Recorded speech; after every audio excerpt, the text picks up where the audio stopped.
Hello, Filsinger Games fans. My name is Grant Baciocco. I am the solo promoter here to give you ideas and tips and tricks on how to make you the best solo promoter out there. Well, I got a fun video today, but before we get into it, I want to ask you to subscribe. I want to ask you to tell a friend about the channel. We are slowly working our way to 1,000 subscribers. That's the goal. And we're over halfway there, but we would love your help in getting us all the way. Last year, I did a video here on the channel called What Sets Do I Need to Start in Origins 2137. This is for Champions of the Galaxy, and this video was very popular compared to the other videos on my channel, and so I thought I would do a little follow-up. So that is what we are doing right now. We are talking about Champions of the Galaxy. If you don't know about it, you got to head on over to filsingergames.com. You will learn more, but basically, it is a card and dice wrestling role-playing game that you can play solo, hence the solo promoter. And what's cool about it is, like real-world wrestling, the wrestlers in this imaginary, futuristic federation get older, or they get better, or they get worse, or whatever. So there's an evolution as the years go by. And let me tell you, there are so many sets. There are so many years and so many game cards. A newcomer can often look and go, wow, this is really daunting to take part in this hobby, but it is ultimately fun. And usually when somebody looks at it at Champions of the Galaxy, they are shown that there are 3 jumping on points. Those are the Champions of the Galaxy Original Game Edition, which is game year 2087. There is New Beginnings 2119, which is kind of a jumping on point. But I will say that that set is sold out. You can only really get that on the secondhand market. And then, of course, there was GWF Legends 2125. That was the first full color set where the cards went from black and white to color. So those are 3 jumping on points. But, a lot of times people come to a game and they say, listen, I want to start now. I want to play what everybody else is playing. I want to get in on the excitement. And so the current game year right now is 2138. And this video is going to be, what sets do I need to start in Origins 2138? So I'm going to break down all the sets you need, and I'm going to break down how much it is going to cost you. Now, last year, the total was $313. If you were going to buy every single set, it was going to cost you $313 plus shipping. So that's not even counting shipping. So let's see how we do this year. Is it going to be more or is it going to be less? Well, I'll say right off the top that Origins 2138 has a stripped down roster. So I think we're gonna save a little money this year compared to last year. Now, of course, you're going to need Origins 2138. You're going to need this set because every card in here is a major player, has major storylines in this game edition. So you're obviously going to have to get Origins 2138. I mean, there's no way around that. It is a must buy. The second set you're going to need is Origins 2137. Now, all the cards in this set, there were 11 of them in the base set, you will need, and are referenced in major storylines. Now, 2137 did come with a bonus pack that came with the Aethrin Soldier, which is the card you see in the bottom right-hand corner of this layout. And that card is optional. You don't need that card, so you can just save a little money and buy the 2137 set by itself. I will say that the bonus pack comes with some fun goodies that go along with the set with 2137, and the Aethrin Soldier card is a fun card. It is a lower card. Does pull off a win here and there, but not going to be vying for the Galaxian Championship. So if you really want to save a little money, I think it's $10. You cannot buy the bonus pack that comes with the Aethrin Soldier card, but you do need the full 2137 set if you're going to want to, keep up with modern storylines, because everybody in last year's set has some major things going on this year. You're going to need 2136. Now, you're not going to need the full set, but there is a lot of people in 2136 who have major storylines going on this year. You can see them all on the screen. These are all solid cards that you will want to get and put into your Fed. So you will need 2136. Now, this is where, as we go on here, this is where things start dropping off. You will need 2135. And unfortunately, there's only 2 cards in that set. I guess this could be optional, but Helson is a pretty strong wrestler. He doesn't really have any major storylines in 2138, but he's a pretty strong card. And Kenji forms a great tag team with Azuma, who is in 2137. So I kind of see Kenji, at least, as a must-have, and Helson is pretty much a must-have as well. So I would pick up this set as well, but if you're really, really strapped for cash, this is a set that you could probably leave off without, too much change to what's going on in 2137, but I'd recommend picking this up because this was, these are 2 solid cards. Moving on to Kingdom Come 2134, another 2 cards who kind of have major storylines in 2137. Now, all these sets, when I say you only need 2 cards, these sets come with lots of cards, but usually around 10 cards, sometimes more. You're only going to need 2 cards out of 2134, but these are 2 heavy hitter names in 2137, especially Monolith. Even though in 2137, Monolith gets a tiny bit of a downgrade. In my personal Fed right now, currently, he is the Galaxian champion. So definitely a heavy hitter you want to have in your Fed. And Demon Godsend is sort of involved in sort of a major storyline in 2137. So you'll probably want to pick him up too. Now, the next set is the Kingdom Come Uprising 2134. Now, this was a 6-pack, if I'm remembering correctly, a 6-pack of cards. You only need 1 card out of here. You only need Faller. Now, I will say that this is a good card for Faller, and I'm going to show you how you can get Faller's rookie card later on. This is optional. You don't necessarily have to get this. I mean, Faller, he may vie for your second tier belts. He's not in any major storylines in 2137, so this is one you could leave off and maybe buy at a later time. I like this card, so I would pick him up for 2137, but he's not mandatory. So this is one that you don't necessarily need, and this is where you could save a little bit money, is not picking up Kingdom Come Uprising 2134. But again, I'm going to show you how you can also get Faller's rookie card.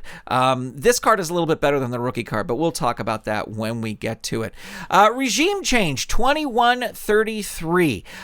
This is a set you would need to pick up for 2137, mainly because you have Moog and Sentinel, who are Castellix. They're a tag team called Castellix, and they are involved in a major storyline in 2137. So you want to get that. Perfect Specimen, another sort of top tier guy who is somebody who you probably want to have in your Fed. Epoch, I was very surprised that Epoch stayed around in 2137 because he's been around for several years. He's taken a little time off and come back and stuff. But he's not, out of these 4, he's the one you will really need the least. But you're definitely going to want to pick up 2133 for Moog and Sentinel because, as I said, they have major storylines in 2137.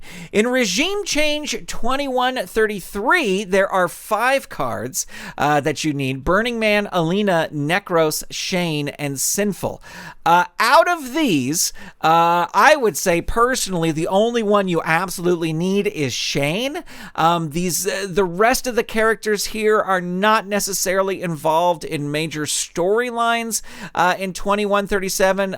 They're doing a few things, but in 2137 there was kind of like this big exodus of people, of wrestlers who left, and I'm a little surprised to see Burning Man and Necros and Sinful hang on out of those cuts. Especially Burning Man, a fun character, but needs an upgrade or needs to take a hike. Necros, he's been around forever. I mean, I know he's a vampire, but he's hanging on since the Black Death days, and Sinful as well. Just these are cards that aren't mandatory. But the Shane card, Shane is a heavy hitter. Shane is a top level main eventer guy that even though he's not involved in a super major storyline right now, you can have a lot of fun with that card. So this is one I definitely recommend you pick up. Future Shock 2131. You only need one card, and it's Catfight. And here's what I'll say: Catfight, solid card. Will pull off some big wins. Will win your women's title.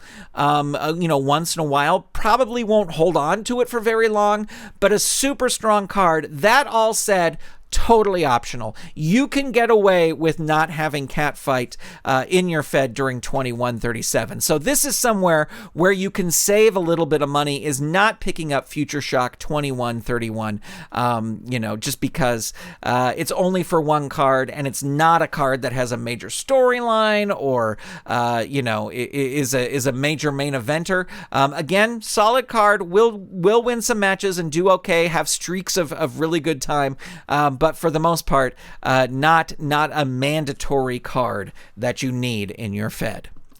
In Black Death 2129 6-pack, there are two cards. Now, this is another sort of optional thing. Managers in 2137, even though they're talked about a lot in the book, and Titan Power, who's a character in 2137, comes into the Fed with a vendetta against Lord Nexus.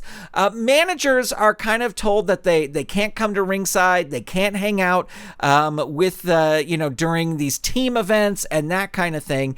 So kind of an optional card. I mean, you don't need to necessarily have the card to imagine that Lord Nexus is there and Titan Power is going after his guys. Tai Chi, a fantastic card. I love Tai Chi's card. She is a multi-time Galaxian Women's Champion for me. She does really, really well. I'm going to say with all the top tier talent in the women's division that is in 2137, this could be an optional thing. Tai Chi is pretty strong though, so I give this a 50-50. It may be optional, it may not be. This is one I definitely would pick up knowing what I know, just because I like Tai Chi a lot. Here we go. FTR. We're getting to the bottom here. We don't have that many sets left. But FTR, the original FTR set, has the natives of Castellax, Crud and Igor, in that set. So you can pick them up. They're kind of they're kind of tangentially involved in a major storyline in 2137. They are, excuse the phrase, a jobber tag team. They do win matches. I think their record in my Fed right now is 4-35 or something like that. So they have won a few by DQ and a few stroke of luck wins, but not necessarily cards that you will need. Now, here's a little place where you could save money. Fowler's rookie card. We talked about Fowler being in the Kingdom Come Uprising 2134 set earlier. Fowler, his rookie card is in this FTR set. So if you didn't want to buy that other set and you want to buy this set, you have 3 cards that you could use here. Although I will say that this Fowler card is not going to win as many matches as the other Fowler card, and that other Fowler card that's in that 2134 Uprising set is not going to win that many matches either. The card in the 2134 set will kind of dominate the lower card guys. But he's not going to really rise much above that. And he's kind of barely going to do that. So, you can save money here by buying this one, but this one is kind of also optional because, as I said, the natives of Castellax, they're mentioned. They're kind of tangentially involved. I don't know if I'm saying that right. Involved in a storyline, one of the major storylines, but they don't have any bearing on that major storyline, at least not now. So this is one I'm safe to say is kind of optional if you don't want to get it.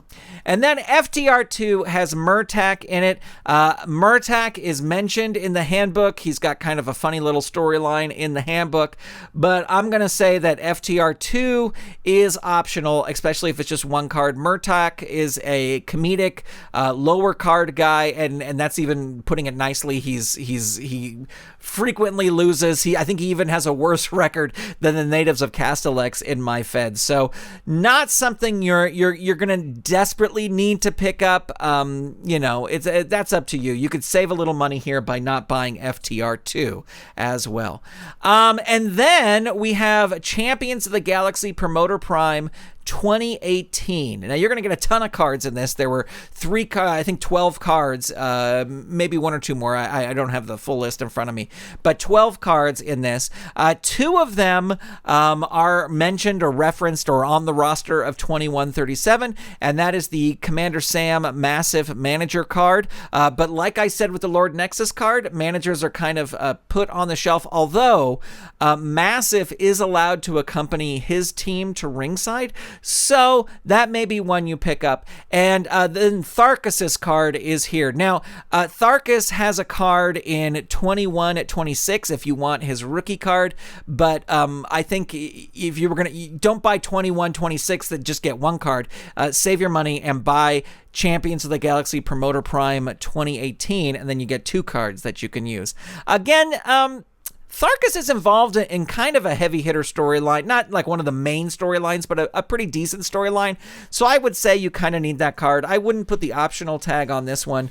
Plus, you get some other fun cards in Promoter Prime that you can use elsewhere.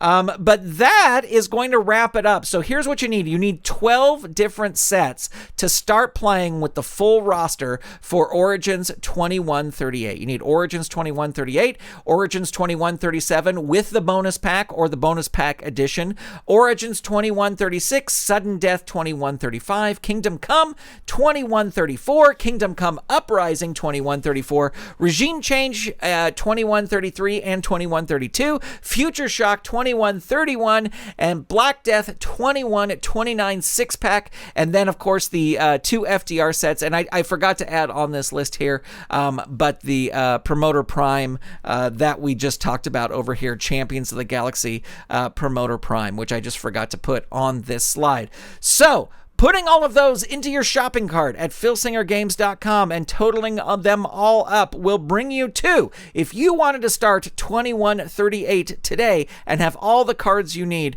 it's going to run you $246. So, we are saving a little money from last year, and I even think if you do a couple of those optional things, like don't get the Kingdom Come Uprising, don't get 2131, don't get FTR2, you could probably get this down close to around $200 and have a pretty good selection of cards from the storyline. Now, of course, if you want the full roster, this is what you're looking at, $246 plus shipping.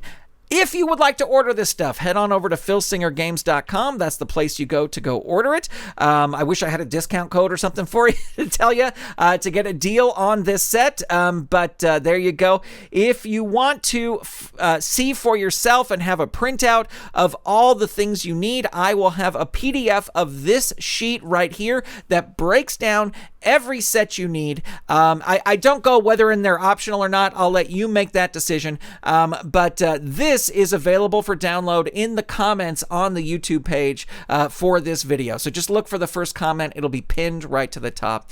And that is going to do it. I want to thank all of you for checking this out. I want to thank you for subscribing. I want to thank you for telling a friend. If you have an idea for a video you would like to see me do, please let me know. I'm going to plan on doing these type of videos every time a new main Champions of the Galaxy set is released, because I think they're helpful for people. Thank you so much. Thanks for checking it out, and I will talk to you soon. Bye, everybody.